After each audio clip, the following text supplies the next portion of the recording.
Mamamatay nga ba talaga si Konohamaru dito sa Boruto 2 Blue Vortex? Sa video ang ito, isasagutin nga natin yung tanong na iyan. So wag na nga nating patagalin, pakipindot nga muna saglit ng like, then atin na nga simulan. Sa chapter 18 nga ng Boruto 2 Blue Vortex, nakita nga natin na nasa panganib nga itong si Konohamaru dahil lalabanan nga niya ang isang godlike being na si Matsuri, na may lakas nga na higit pa sa isang Kage. At may mga foreshadowing nga rin na ipinakita sa atin sa mga nakaraang chapter na nagpapahiwatig nga na may masamang pwedeng mangyari talaga dito sa mission ng Team 7 laban sa mga Shinju. May niluluto nga sa plot ang Boruto authors dito sa mga parating na chapters. At itong ginagawa nga ng authors ay parang hindi rin nalalayo sa nakita na nga natin noon sa Naruto at Naruto Shippuden. Ang sinasabi ko dito guys ay yung mga specific plot points na kung saan may mga importanteng taong mamamatay nga na kailangan ngang mamatay upang mabuild nga yung karakter ng mas marami pang iba. For example nga ay yung katulad guys ng pagkamatay ni Hiruzen. Itong pagkamatay nga ng Lord Third yung isa sa mga naging inspirasyon ng next generation para mag-step up at magpalakas.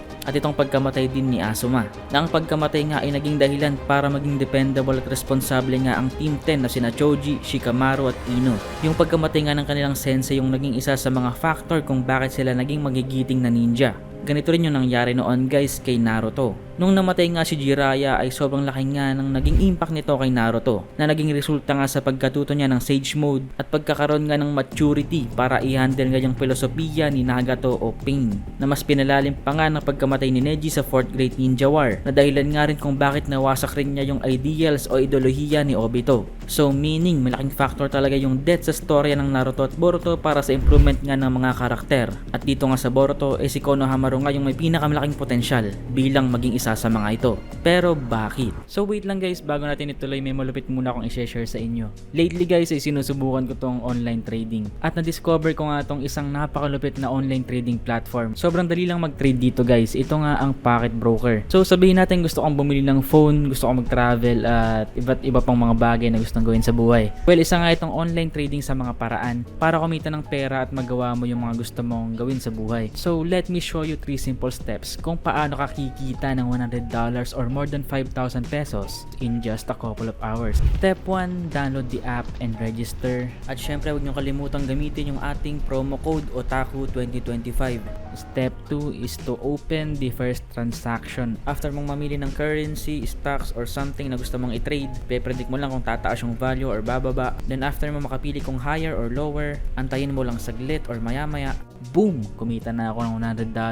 Ganun lang kadali guys, easy 100. Kung gusto mo na nga mag-start ng iyong trading journey, sobrang dali lang talaga dito guys sa Pocket Broker. Pwede mong gamitin yung inyong email, Google or Facebook para makapag-sign up. At meron din tayong bonus on your first deposit dito guys using our promo code. Malaking advantage yan. So once na kumita ka na nga at gusto mo nang i-withdraw yung profits mo, madali at safe nga yan dahil dito nga sa Pocket Broker pwede kang mag-withdraw through bank transfer, e-wallets or even cryptocurrency addresses. Sobrang daling i-access ng pera mo dito guys at zero commission pa pagdating sa withdrawal. Meron ding 24/7 customer support at over 130 assets offering 92% yield such as currency pairs, indices, stocks and cryptocurrencies available around the clock.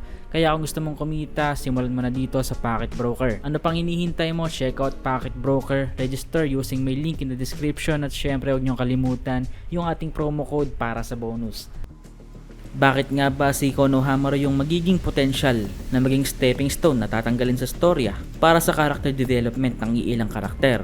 Well, hindi naman kasi pwedeng si Kawaki dahil matagal na nga binild up yung rivalry nila ni Boruto. Hindi rin pwedeng si Himawari dahil nasa kanya nga si Kurama at malaki yung magiging role niya sa hinaharap. Hindi rin pwedeng si Sarada dahil may plot armor nga siya na dala ng kanyang Mangekyo Sharingan at pagiging isang Uchiha na pangarap maging Hokage. At hindi rin pwedeng si Mitsuki dahil isa pa nga siyang karakter na nasa kalagitnaan ng development. At sa kasalukuyan niya, ang pinaka-logical na pwedeng tanggalin sa storya ay si Konohamaru dahil since Naruto Shippuden nga ay halos wala naman siyang value sa storya until lately. Dito nga sa latest chapter ay mukhang na-realize na nga ni Konohamaru na si Moegi talaga yung taong gusto niya.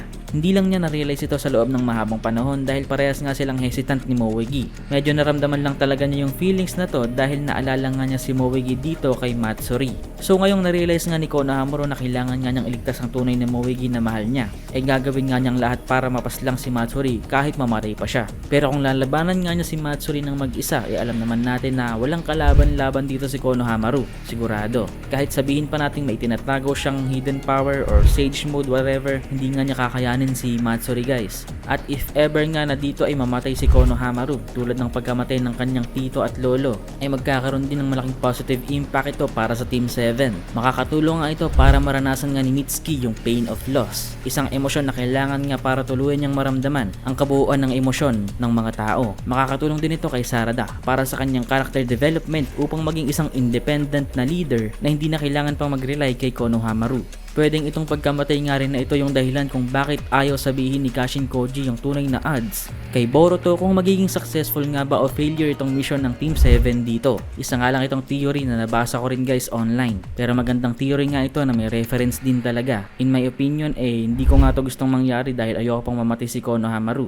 Pero kayo guys, ano sa tingin nyo? Leave a like and i-comment nyo sa ibaba yung thoughts nyo. Peace.